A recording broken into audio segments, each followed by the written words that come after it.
చేస్తుంటే ఆవిడ నడిచి వెడుతున్నప్పుడు ఆవిడ పాదములకు పెట్టుకున్న మంజీర ధ్వనులు కూడా వినపడతాయి. ఆడవారి పాదములకు పెట్టుకునేటటువంటి మంజీరములు లక్ష్మీత్వమునకు, లక్ష్మీదేవి యొక్క తత్వమునకు ప్రతీక. ఆమె లక్ష్మిగా ఇంట నడుస్తోంది అంటే ఆ ఇంట లోటు లేదు. ఆమె భర్తకి ఆయుర్దాయమునకు లోటు లేదు.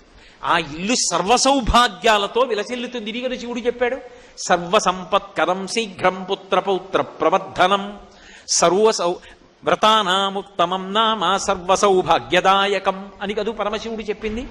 అపారమైన సౌభాగ్యం ఇస్తుంది, పుత్రపౌత్రాదులను వృద్ధి చేస్తుంది, ఐశ్వర్యాన్ని ఇస్తుంది.